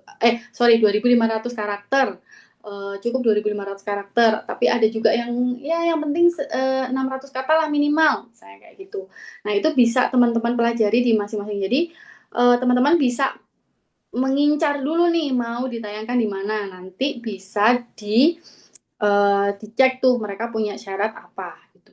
Nah, teman-teman juga masuknya bisa dari banyak sisi. Misalnya teman-teman adalah punya keahlian tertentu yang terkait dengan sebuah isu. Misalnya teman-teman nih ternyata teman-teman punya keahlian misalnya psikolog gitu, atau ternyata atau teman-teman ini punya background ahli gizi gitu.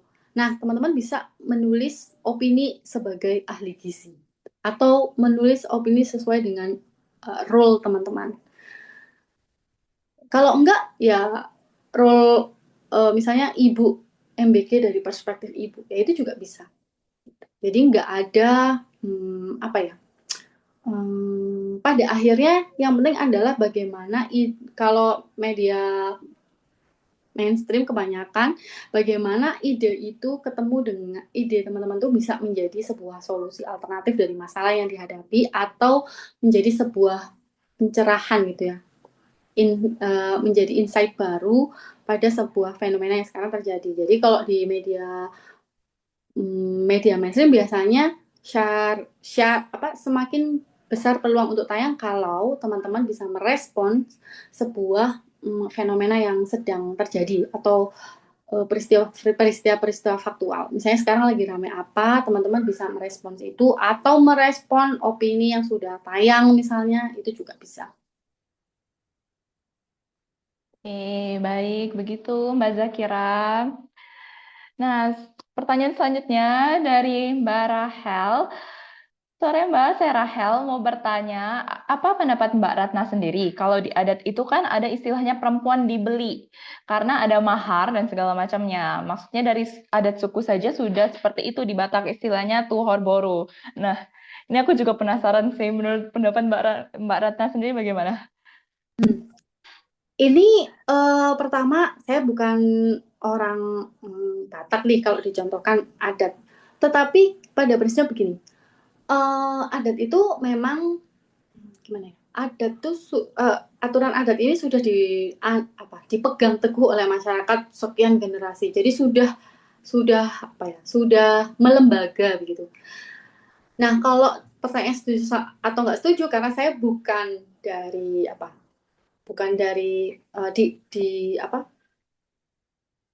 bukan orang Batak nih saya. Saya mau ngomong nggak setuju kan juga nanti keliru ya. Tetapi pada prinsipnya adalah memang adat itu menjadi salah satu yang menjadi tantangan gitu. Tidak hanya dalam pernikahan, bahkan di adat-adat tertentu, di kelompok adat bahkan masih ada yang menganut perempuan itu tidak boleh ngacung angkat tangan untuk memberikan pendapat. Ada yang masih kayak gitu. Nah, lalu kalau dari berbagi pengalaman dengan teman-teman dari masyarakat adat, yang menarik adalah dari internal mereka sendiri itu mereka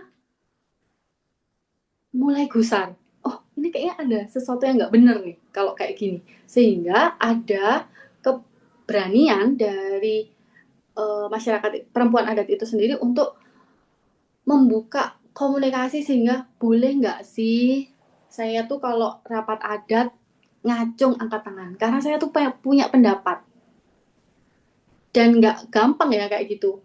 Jadi akhirnya ada upaya-upaya khusus yang harus dilakukan terus-menerus dan bahkan ada efeknya, maksudnya dimarahin sama tetua adat, di apa namanya, di protes lah, kamu apa-apaan sih ini, itu ada proses itu. Tetapi karena kemudian itu dilakukan terus-terus menerus itu ya akhirnya ada yang bisa berubah gitu.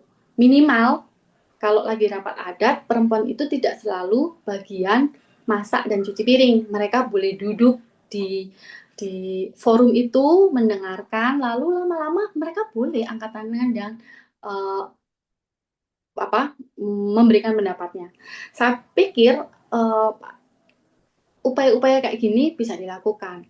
Kalau misalnya kayak yang apa namanya, mahar atau sebagainya. Kalau saya nih, kadang saya mikir kok, misalnya aku menjadi pelaku atau saya menjadi masyarakat itu sendiri, aku akan memberi syarat ya yang tidak menyulitkan gitu, karena pada akhirnya kalau memilih pasangan kan kita punya kriteria-kriteria yang kita inginkan ya. Ya kalau saya mikirnya ya udah saya akan memberikan uh, syarat yang meringankan toh ya, yang penting apa targetnya adalah menikah dengan laki-laki pilihanku kan. Saya nggak agak ini ya, apa namanya, agak tidak bisa memberikan, mungkin nggak kalau dalam hal pernikahan ini agak-agak repot nih karena nanti aku menyalahi. Tetapi pada prinsipnya kalau bisa dibicarakan ya kenapa enggak gitu. Jadi adatnya tetap kita jalankan, tapi kan nominalnya terus nominalnya tuh bisa kita bicarakan kan. Yang penting menikah dengan dengan tanpa paksaan, kita punya kemerdekaan memilih.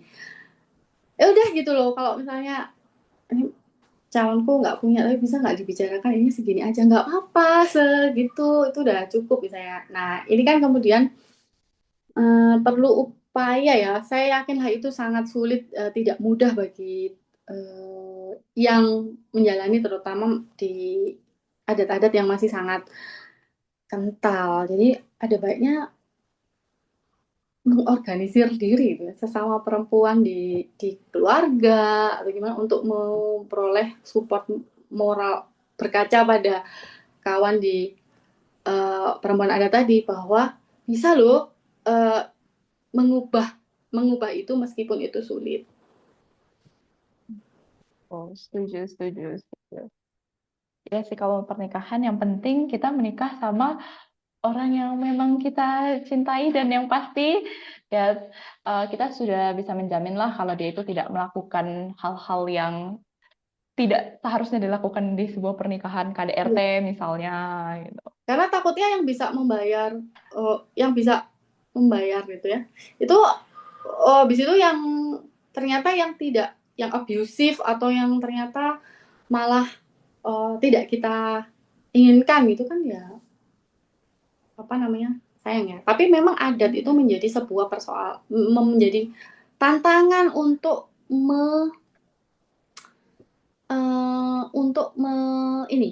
tantangan apa namanya ya, kalau kita ngomongin keadilan gender itu memang adat itu menjadi salah satu tantangan besar itu, karena itu tadi hierarki sosial kita, konstruksi sosial kita itu, adat itu masih di tempat yang sangat penting gitu, yang sangat dihargai, dihormati gitu. Jadi nggak bisa kita langsung tiba-tiba melanggar itu pasti ada konsekuensi besar gitu.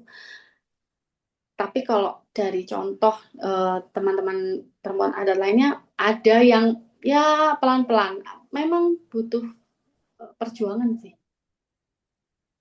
Setuju, itu perjuangan, bener. Selanjutnya aku open lagi sesi kedua untuk 2 orang penanya. Oh, udah ada yang bertanya nih. Ini dari Kak Motorola, ini harusnya bukan nama asli ya. Cowok ya ini ya. Nih, Kakak, selamat sore Kakak. Mau tanya gimana caranya kita yang cowok, oh bener cowok, kita yang cowok mengangkat isu perempuan dalam tulisan. Apa ada cara tertentu supaya nggak makin memperkuat stereotip? Tuh, dari Caranya mana? pakai framework shift tadi. Itu mau yang nulis perempuan atau laki-laki itu pakai shift tadi itu bisa menjadi timbangan gitu. Jadi ketika kita menulis kita men-challenge diri kita dengan menjawab lewat framework tadi. Apakah kita menempatkan perempuan sebagai apa gitu? Apakah kita cukup memberi ruang ke perempuan? Apakah kita melabeli, memberi label? Nah, itu yang dipakai Kak Motorola. Misalnya nih, mau nulis soal apa? Misalnya ada kejadian gitu ya yang melibatkan perempuan. Nah, kalau kita pakai framework shift tadi salah satunya adalah apakah kita perlu melabeli itu memberi label tertentu pada perempuan, misalnya cantik, janda, baik, ibu tiri gitu. Stereotip perlu nggak? Itu ajukan pertanyaan-pertanyaan tadi, 5 pertanyaan untuk checking tadi, kemudian shift frameworknya dipakai, itu akan membantu kita supaya tulisan kita itu lebih adil.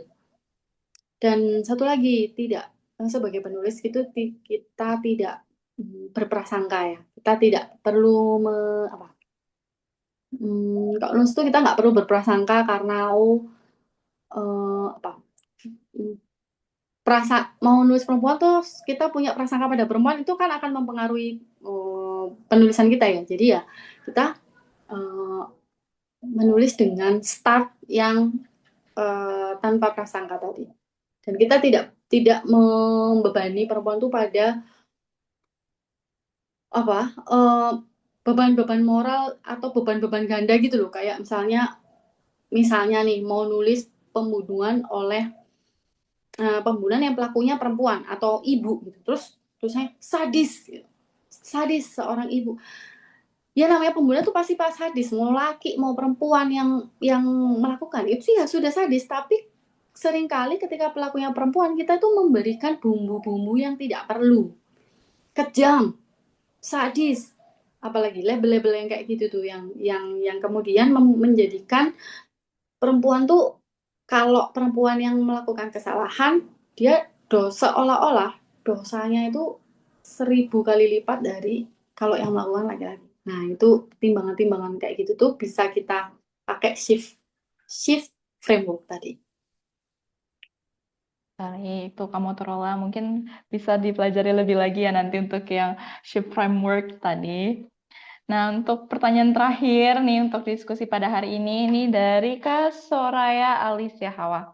Halo Kak Ratna, sebelumnya perkenalkan aku Aya, izin untuk bertanya ya Kak. Seperti yang kita tahu, kalau sekarang juga banyak konten yang membahas tentang perempuan. Bahkan perempuan berbagi pengalamannya lewat media sosial.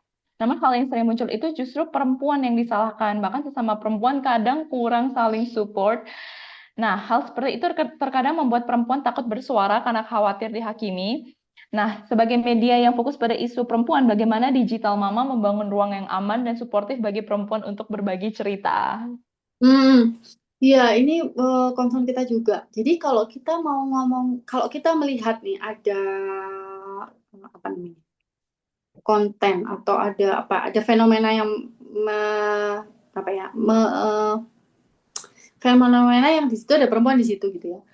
Kita tuh jangan lekas buru-buru untuk menyalahkan gitu loh. Kita perlu melihat semuanya dengan lebih jernih. Seringkali keputusan perempuan itu juga didasarkan pada support system kan. Jadi kalau kita lihat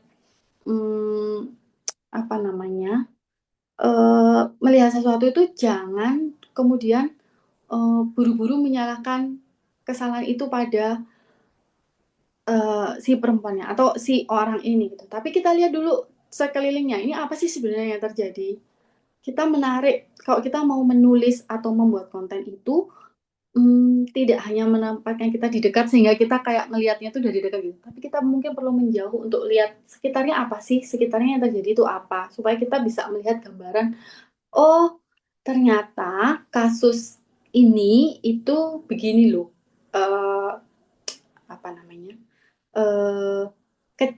kejadian utuhnya itu seperti ini gitu. Ada problem-problemnya tuh nggak satu tapi banyak. Nah itu kita bisa kelihatan kalau kita agak mundur sedikit gitu. Jadi ibaratnya kalau kita mau uh, nulis, mau bikin konten itu kita perlu melihat sekeliling gitu. Ada apa sebenarnya ini? Kenapa ini bisa terjadi? Jadi kalau kalau pakai teorinya Simon Sinek, teman-teman baca nggak bukunya yang Find Your Why? Kita kalau mau melihat sesuatu fenomena itu jangan berhenti pada satu why, tapi lebih dalam why-nya. Ini kenapa ya ada ibu-ibu yang apa namanya yang bikin misalnya ada ibu-ibu yang bikin konten itu tadi yang 10.000 di istri yang tepat itu. Ini tuh ada apa? Coba why-nya kenapa why-nya? Oh ternyata dia itu dari masyarakat miskin. Ternyata dia dari keluarga yang secara ekonomi itu kekurangan. Sehingga eh, apa? eh, sehingga dia tuh ya 10.000 tuh ya karena dia penghasilannya segitu gitu. Terus kita bisa lihat lagi sekelilingnya dia tinggal di mana dia apa namanya kehidupannya itu seperti apa. Jadi ini contoh aja, jadi waktu rame-rame 10.000 di tangan istri yang tepat itu kita mendiskusikan ini sama teman-teman tuh, kita scroll medsosnya itu sampai jauh gitu. Ternyata ketawa dari situ kita bisa melihat gambaran bahwa oh ternyata dia itu tinggal di Lampung tapi Lampung yang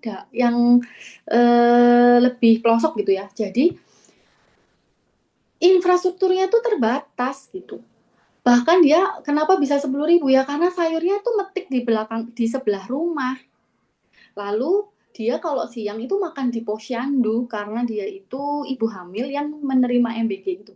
Ya iya 10.000 yang tepat, tapi kemudian kita bisa menarik tidak berhenti di situ, tapi pemerintah tuh eh, pemerintah tuh ada bertanggung jawab di situ nggak gitu? Karena ketika ada apa namanya? Ketika ada orang yang harus muter otak 10.000 sehari itu kan ada persoalan ekonomi di situ. Ini kenapa gitu? Apakah seperti apa sih apa namanya jangkauan bantuan pemerintah? Nah itu tuh digali sampai jauh supaya kita tidak buru-buru menyalahkan. Ini nggak sekedar kan setelah itu banyak orang yang menyalahkan si content creatornya ya, menyalahkan kamu apa 10.000 tuh dapat apa? Ini emang salah dia kalau harga itu tidak cukup itu kan ya gimana ya nggak bisa kemudian langsung kesalahan itu total pada dia gitu. Kemudian kalau dilihat-lihat, oh ternyata dia sedang belajar konten untuk Facebook Pro. Oh oke, ini berarti ada kendala skill juga, skill konten. Oh ini orang masih belajar lah konten. Jadi oke, kita bisa menakar apakah ini sesuatu yang disengaja ataukah ini tuh apa ya kesalahan first timer atau gimana itu bisa lihat. Jadi kita kalau di kami tuh jangan buru-buru menyalahkan. Kita lihat dulu, kita tarik mundur ke belakang. Dan satu hal lagi, kalau dalam isu perempuan itu adalah nothing personal. Maksudnya nggak ada namanya personal. Personal is political. Jadi hal-hal yang personal buat kita itu sebenarnya sangat politis gitu. Bagaimana perempuan menentukan beli apa, belanja di mana, kenapa dia begini, kenapa begitu, itu tuh dipengaruhi oleh banyak faktor termasuk ya politik gitu. Artinya apa korban kebijakan kan gitu. Jadi kita tidak hanya menyalahkan perempuan tapi juga kita melihat daya dukung atau sistem dukung kita tuh udah cukup kuat atau belum sih. Nah, itu yang kita tagih gitu. Sistem sistem dukung kita itu harus diperkuat sehingga kita bisa mendukung perempuan membuat keputusan yang lebih baik eh, pendeknya. Terus bagaimana membangun ruang yang aman dan suportif? Ya, itu kita nggak judgement gitu. Kita nggak judgmental misalnya Misalnya nih dia sesar, oh ternyata kamu bukan ibu-ibu yang seutuhnya kayak gitu-gitu. Itu tuh dikurang apa? Dihilangkan lah kita melihat hal-hal kayak gitu tuh langsung nyalahin ke dia gitu. Tapi ada apa sih? Kita perlu menggali ceritanya. Why-nya itu apa? Why-nya? Kalau woman support woman nih mulai banyak orang menyangsikan ya, kayaknya nggak ada tuh woman support woman karena sebenarnya perempuan sesama perempuan itu selalu bersaing, selalu bertikai.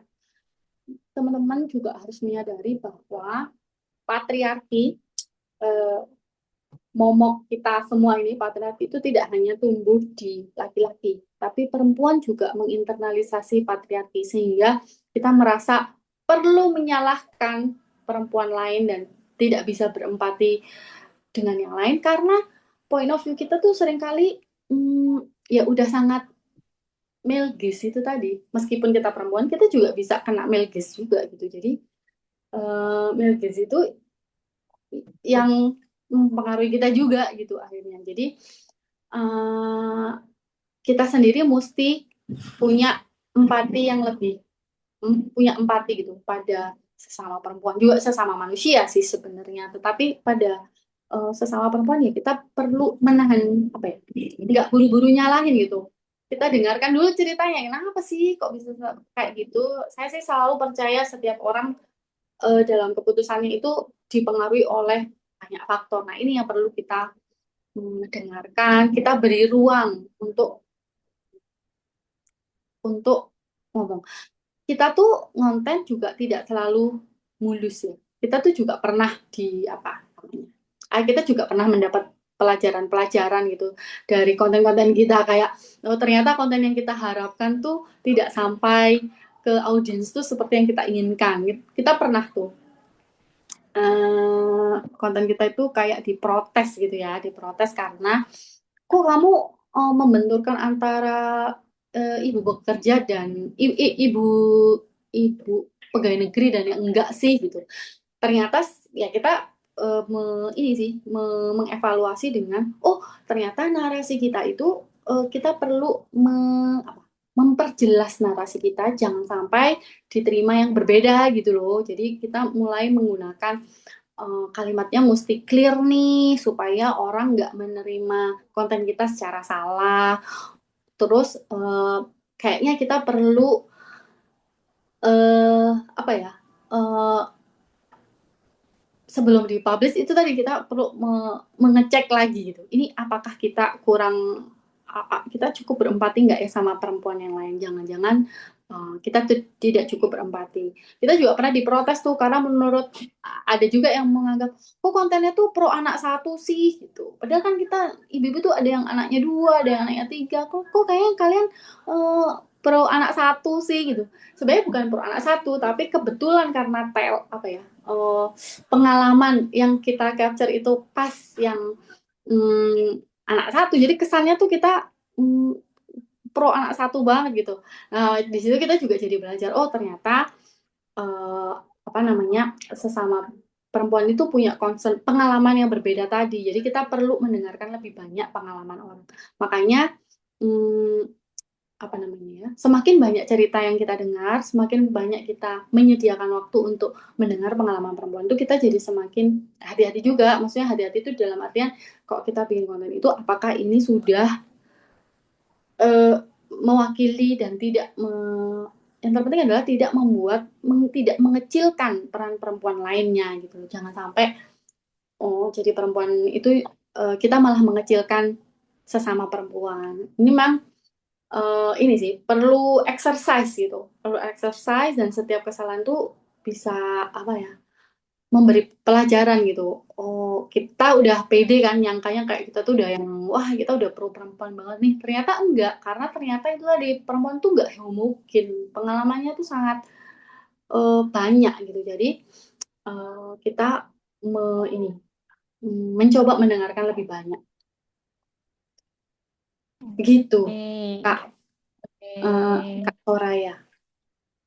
Oke, tadi yang konten 10.000 itu memang sempat hangat-hangatnya sih, kayak aku sama temen-temenku juga itu sempat jadi pembahasan lah di circleku sendiri ya. Tapi ya benar juga, mungkin kita nggak bisa hanya melihat konten tuh berdasarkan apa yang ada di konten itu aja. Kita ya juga harus tadi ya menggali why-nya lebih dalam. Kenapa sih kok bisa sampai ada tuh konten gitu ya ternyata.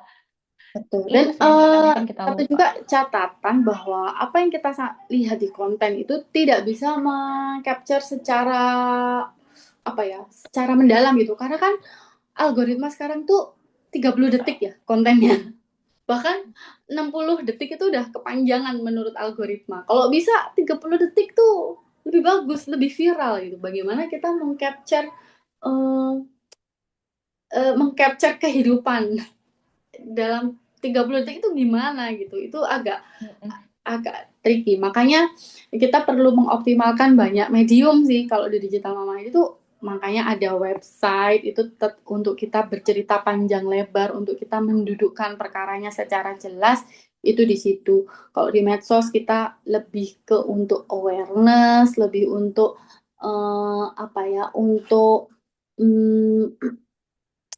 ya akhirnya kita ditantang untuk berkreasi konten dalam waktu misalnya video 60 detik, tapi kita harus membicarakan hal yang sangat penting, krusial, dan kompleks. Itu gimana? Nah, ini memang butuh latihan sih. Jadi teman-teman kalau yang udah jadi apa, penulis atau apa, creator di Yourse, jangan berharap satu kali konten langsung sempurna dan mudah gitu. Itu emang perlu exercise. Hari ini nulis, besok nulis lagi, besok nulis lagi. Ya, kita dengarkan feedbacknya. Terus kayaknya kita lama-lama akan, kepekaan kita akan terasah. Kita jadi menemukan jalan untuk, oh, perspektif yang lebih tajam itu bisa lahir dari diasah tadi.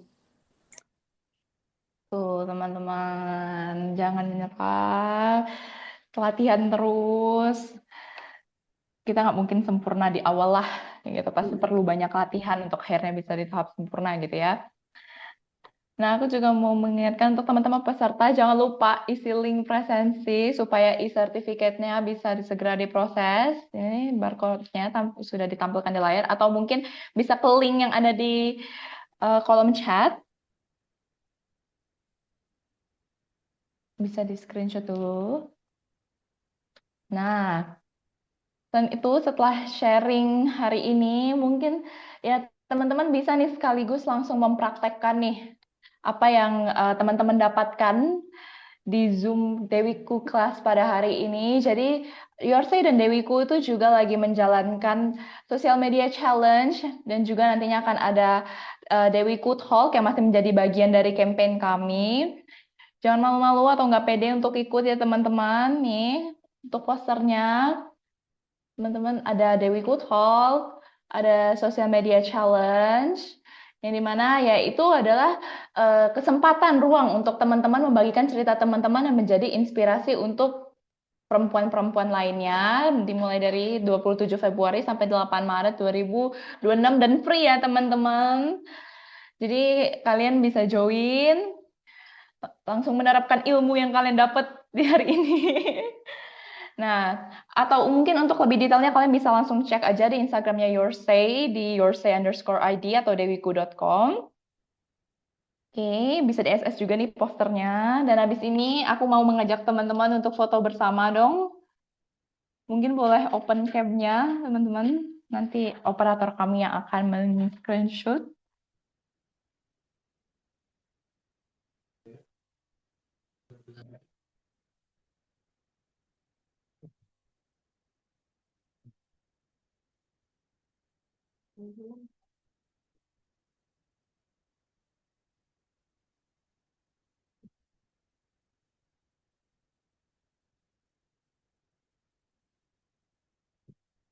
Ya, teman-teman, mari open cam.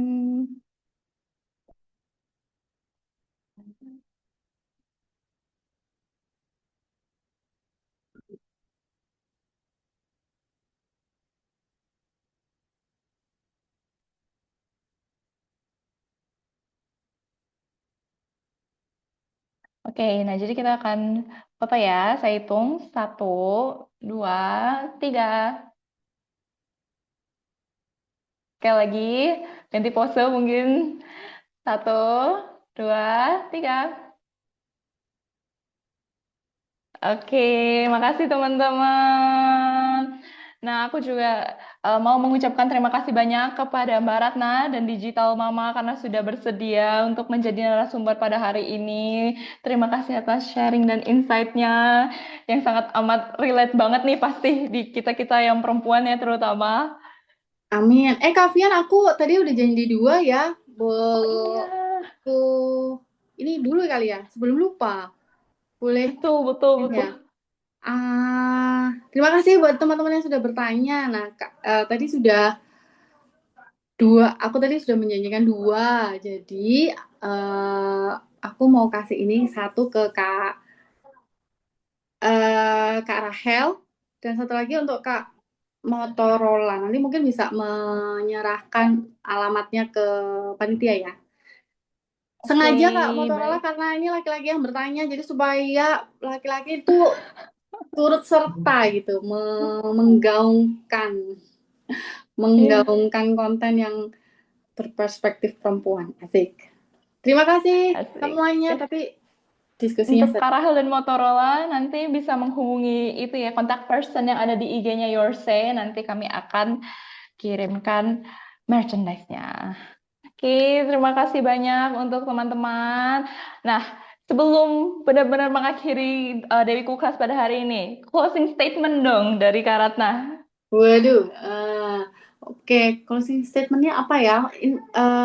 Saya berharap teman-teman semua yang hadir di sini setelah ini bisa aktif peduli dengan isu perempuan, mau laki-laki mau perempuan semuanya bisa sama-sama menggaungkan mm, apa narasi-narasi yang lebih adil untuk perempuan karena saya yakin kalau narasi perempuan itu juga butuh dukungan, butuh support system itu loh tadi. Jadi nggak bisa diselesaikan sama perempuan doang gitu. Jadi semuanya perlu ambil bagian supaya suara perempuan itu mendapat tempat yang lebih luas dan terdengar lebih lantang.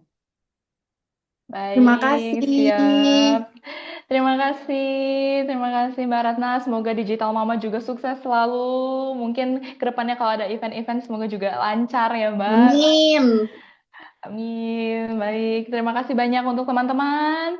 Sampai jumpa di Dewiku Class selanjutnya. Saya Vincent Angelin sebagai host, pamit undur diri. Selamat sore dan terima kasih. Terima kasih semuanya. Terima kasih.